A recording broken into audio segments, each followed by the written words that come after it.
The stadium lights had just begun to glow, soft halos forming against the evening sky as rows of fans trickled in. Voices blended with the hum of anticipation. Paper programs crinkled. Vendors shouted over clinking cups, and the scent of warm pretzels drifted between bleachers and railings. Thomas Heller moved slowly along the aisle, one hand gripping the rail, the other steadying a folded cane. At 91, each step was careful, but not fragile. He wore a simple navy jacket, and atop his thinning silver hair sat a weathered Marine Corps cap, its stitching faded with time. At his side, guiding and watching, was his daughter Jenny, younger by decades, but quieter tonight than usual. They reached their seats in section 104, row D. Tom paused to catch his breath and gently folded himself into place. Jenny sat beside him, brushing windblown strands of hair from her face. Below them, the field stretched out, vivid green, freshly lined, alive with the energy of the season's opening game. Behind them, a woman's voice broke through the pre-game lull. "Oh, come on. We're holding up the line for the National Monument now." The tone was sharp, alcohol softened but loud. Fans nearby turned their heads. Jenny froze. The voice belonged to a woman in her 40s, stylish, makeup perfect even beneath the stadium's fluorescence. She leaned back in her seat 2 rows above, plastic beer cup sloshing in her hand. Her name was Cynthia, and she didn't whisper when she spoke again. "Move it, Grandpa. Bet that hat comes with a medal for inconvenience." Her friend Brad, already 2 beers in himself, burst into laughter. "Guess he's marching in from 45. Jenny turned slightly, anger rising like heat in her chest. She opened her mouth, but felt a hand on hers. Tom didn't turn around. He just gently shook his head. "Let it go," he said, voice low, eyes still on the field. For a moment, the stadium seemed to still. The sounds of chatter, the calls from the vendors, the footsteps along the concrete walkways, all dimmed beneath the echo of those careless words. And yet, Tom sat unmoved. The Marine Corps cap remained on his head, silent but firm. It bore no medals, no embroidered campaign years, just 4 letters, USMC, and the quiet dignity of a man who wore it not for honor, but for memory. 3 minutes later, the stadium would fall completely silent. But for now, Thomas Heller sat in seat D12, back straight, hands folded, and watched the field with a gaze that had seen war, peace, and every shade between. The stadium was alive, but the energy near section 104 had shifted. It wasn't loud, and it wasn't dramatic, but something in the air had grown stiller, more attentive. Conversations softened, glances darted, and the invisible line between dignity and mockery had just been stepped across. Cynthia didn't seem to notice. She leaned back in her seat, legs crossed tightly at the ankle. Her beer cup balanced carelessly on one thigh. Her lipstick was perfect. Her earrings dangled with practiced elegance, and the stadium light caught the shimmer of her designer scarf. She had come tonight expecting entertainment, maybe a little flirtation, and plenty of laughs, not reverence. Beside her, Brad had already opened his 3rd beer. He was the kind of man who found humor in discomfort, louder than necessary, and never once read a room he couldn't ruin. Cynthia turned to him and gestured loosely in Tom's direction with her cup.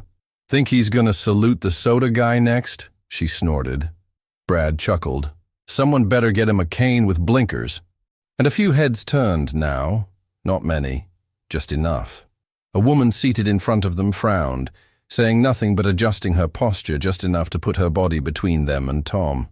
A young man, maybe 20, looked over from 2 rows down, his brow furrowing. Even he recognized it. The shift, the sharpness of words spoken too loud, too easily. Tom said nothing. He watched the grounds crew smooth the pitcher's mound with quiet patience. The creases around his eyes held the softness of age, but also something harder beneath. The shape of someone used to holding still in the face of discomfort. His left hand rested lightly on the head of his cane. His right hovered over the bill of his Marine Corps cap, adjusting it just slightly, as if the crown sat a little heavier tonight. Jenny sat beside him, her hands clasped tightly in her lap.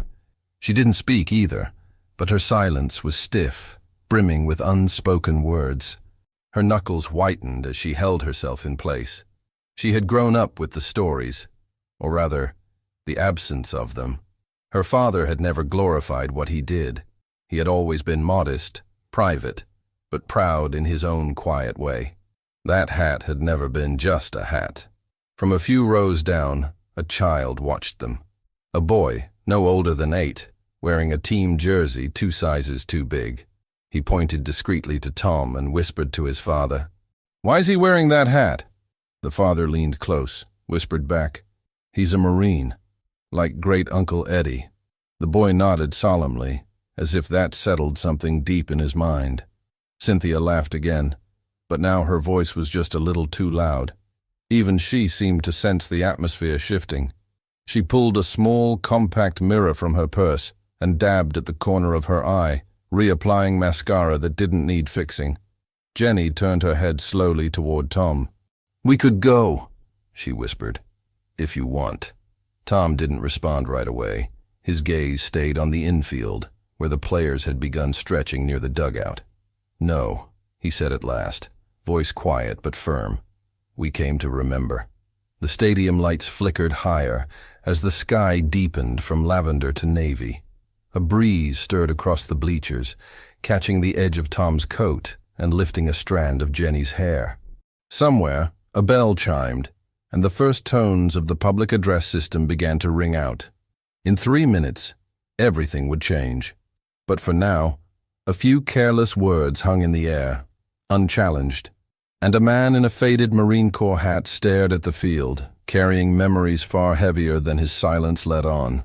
The last rays of sunlight had slipped beneath the stadium canopy, casting long shadows across the field. Floodlights took full command now, illuminating the diamond in crisp white, as if the grass itself had been dusted with frost. Vendors made their final passes down the aisles, their calls growing softer, less urgent, as the game's opening moment neared. From the press box above home plate, a deep voice cut through the air, low and even. "Ladies and gentlemen, at this time, we ask that you please rise, remove your hats, and direct your attention to center field." Movement rippled across the stadium like a tide. Fans stood. Conversations ended mid-sentence. Beer cups were set down. Baseball caps pulled free with quiet grace. Even the children, wriggling moments ago, fell still in their parents' arms. "In addition to the national anthem," the voice continued, "tonight we are privileged to recognize the service of our oldest attending veteran, a man who served in the Korean War. Please join us in honoring Sergeant Thomas Heller, United States Marine Corps." A spotlight clicked on. It found Tom where he sat in Section 104, Row D, still and upright as if carved from the air itself. Jenny turned to him and gently touched his elbow. He nodded, slowly rising to his feet. The Marine Corps hat stayed on, just for a moment longer, as his spine straightened and his eyes lifted toward the field. Then, with solemn care, he removed the cap and placed it over his heart. The stadium was silent, a living silence, not empty, but full, thick with understanding, heavy with realization.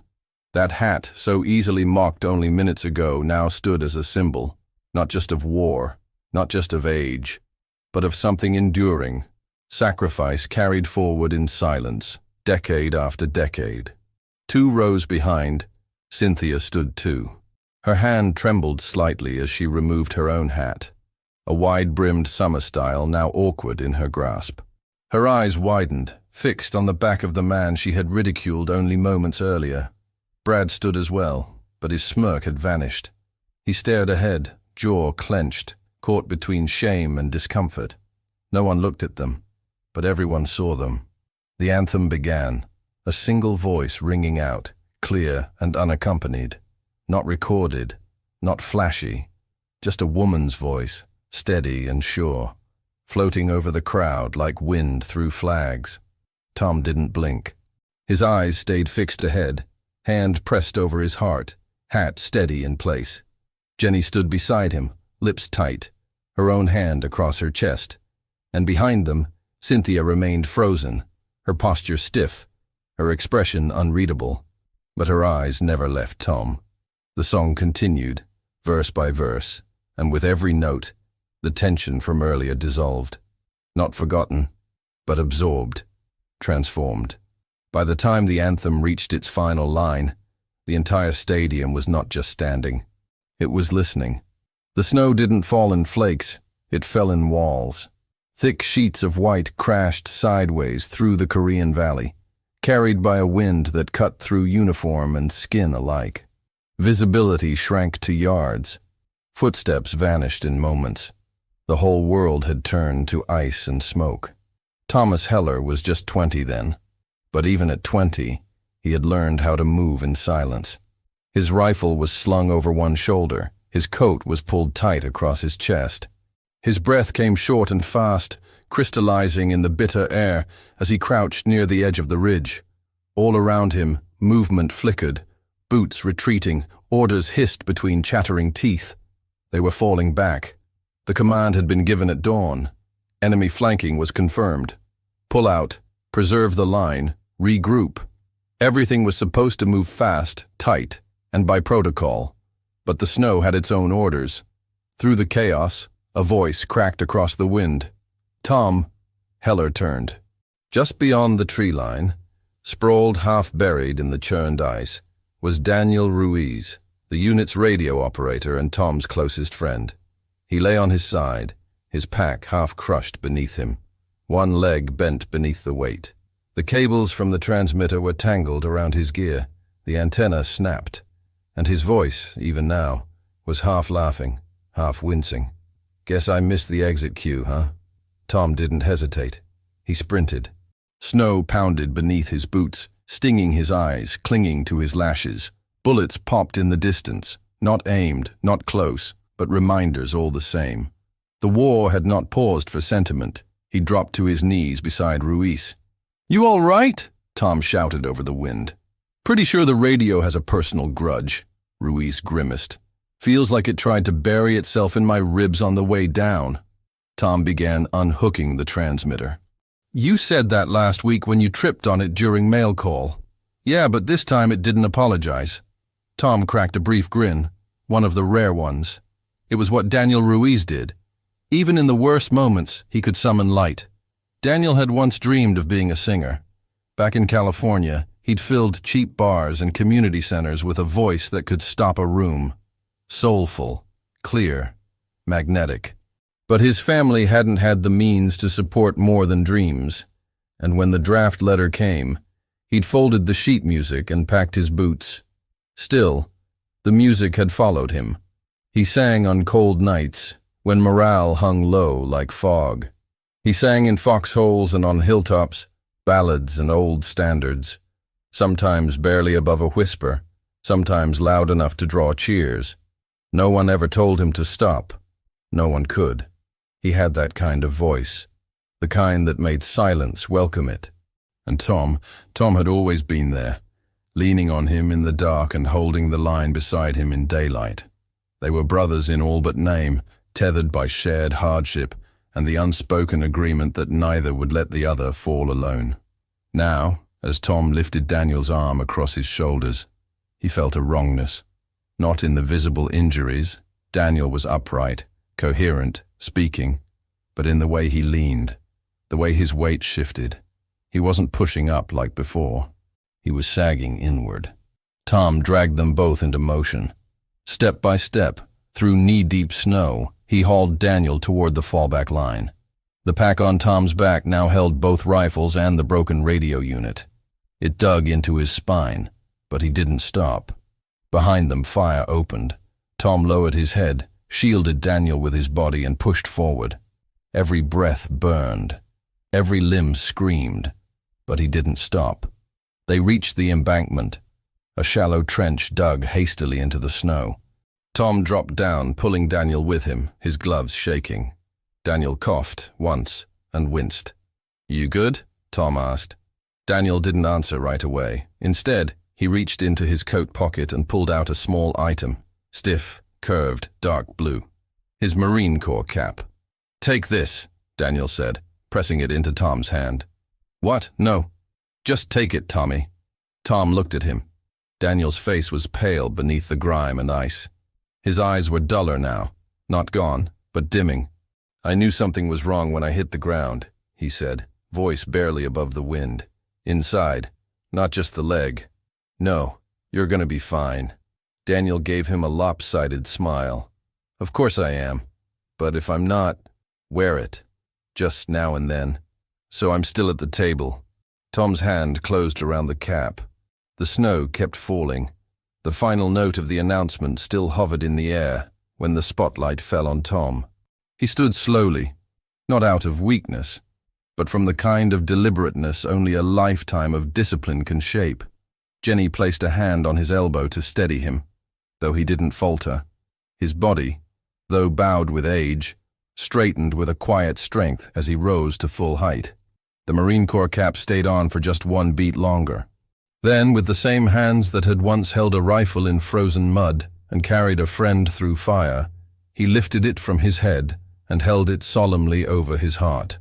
A collective hush swept the stadium, not commanded, not rehearsed, simply present, as if the crowd instinctively understood that this moment was no longer about a game or a ceremony or even tradition. It was about something older, something sacred. Tom faced center field. His eyes didn't dart. They didn't search for a camera. They didn't seek acknowledgement. They simply held still, fixed on the flag climbing the pole beneath the first stars of the evening. Behind him, Cynthia remained standing, but everything about her had changed. Her posture, once casual and flippant, was now upright, stiff with a tension not born from pride, but from realization. Her hand clutched her hat awkwardly at her side, and her eyes were wide, as if seeing something for the first time. Beside her, Brad had finally fallen silent. His jaw clenched. His gaze lowered. Even he could feel the shift. The anthem began. No booming speaker system, no fireworks, just a lone female voice, rich and unwavering, echoing across the diamond. Oh, say, can you see? It rolled out slow, sincere, untouched by theatrics. Each word carried the weight of years, of loss, of memory, of names whispered at midnight in mess halls and field tents. As the voice soared, so too did the silence deepen, as if the stadium itself had inhaled and chosen not to exhale until the song was done. Tom didn't move. His hand remained firmly over his chest, the Marine Corps cap pressed flat against his heart, and behind his eyes, the years blurred, the snow, the blood, the weight of Daniel Ruiz's arm slung over his shoulders, the laughter, the music. The cap he now held had once belonged to a friend who sang under those same stars, who brought joy into frozen trenches, who never made it home, except in memory. Jenny watched him not as a daughter watches a father, but as someone watching a monument breathe. 2 rows down, the young boy who had asked about the hat earlier now stood beside his father, one hand placed precisely over his heart. He didn't speak. He didn't squirm. He simply looked at Tom, wide-eyed, reverent. All around, fans stood with a weight they hadn't expected to carry that evening. People who had entered the stadium thinking only of scoreboards and hot dogs now found themselves blinking hard, their thoughts far from the game. The final line rang out, "O'er the land of the free, and the home of the brave," and the voice held the last word for a heartbeat longer than usual, letting it hang there, not dramatic, not grandiose, just long enough for the meaning to land. Then silence returned, a true silence. No applause came immediately, just stillness, as if the crowd knew it had witnessed something not meant for clapping, but for keeping. Tom exhaled once through his nose and slowly lowered his hand. The cap returned to his head. He sat down without ceremony. Behind him, Cynthia remained standing. Her eyes glistened faintly. One hand covered her mouth. The other still gripped her beer cup, untouched. Brad looked down at the ground, unsure of where to put himself. And somewhere in the quiet, the child whispered to his father, not loudly, but loud enough for a few to hear, "Is he a hero?" His father didn't answer right away. Then, softly, "He is now, and he's always been." It started slowly. A single clap, then another, then a ripple, hesitant at first, like wind brushing through wheat. And then it grew. The stadium didn't erupt. It rose. Not the wild cheer of a home run, not the hollow echo of protocol, but something warmer, steadier. Applause that didn't ask for noise but insisted on acknowledgement. A rhythm built from the palms of thousands, stitched with sincerity. People weren't just clapping for Tom. They were clapping for every quiet man who had ever walked among them unnoticed, for every name in bronze on silent memorials, for every story folded into uniforms that hung long after the body beneath them had gone. Tom sat motionless, his face calm, not prideful, not shy, just present. His hat remained on. His gaze drifted upward for a moment, scanning the flag above the center field scoreboard, then slowly closed his eyes for one breath. Just one. 2 rows up, Cynthia sat down without a word. Her earlier brightness had faded. The lines around her mouth, once drawn with sharpness, now softened. She didn't speak to Brad, didn't sip her beer. She simply sat, hands folded in her lap, head bowed slightly. She looked smaller, not physically, but inwardly, as if some unseen mirror had shown her more than she wanted to see. Brad cleared his throat. His gaze never met hers. Down the row, a group of high school students, rowdy just minutes before, now stood shoulder to shoulder in a quiet formation of their own. One of them gave a solemn thumbs up in Tom's direction. Another saluted, clumsy but sincere. And the boy who had asked if Tom was a hero, he was still watching. His eyes hadn't left the old man once, not during the anthem, not during the applause, not now. Jenny looked around. She saw them, the silent nods, the standing hands, the quiet shifts in posture. For a moment, the whole stadium had become a sanctuary, not in the religious sense, but in the sacred one, a place where reverence replaced reaction. She turned to her father.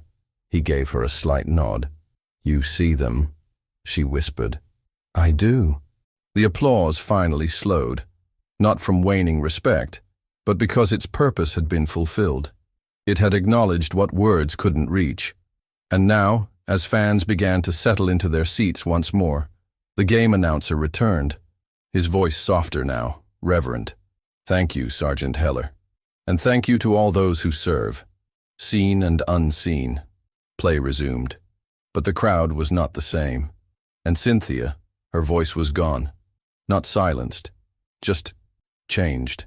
The 7th inning stretch came and went, but the energy in Section 104 didn't rebound like the rest of the stadium. It remained subdued, contemplative.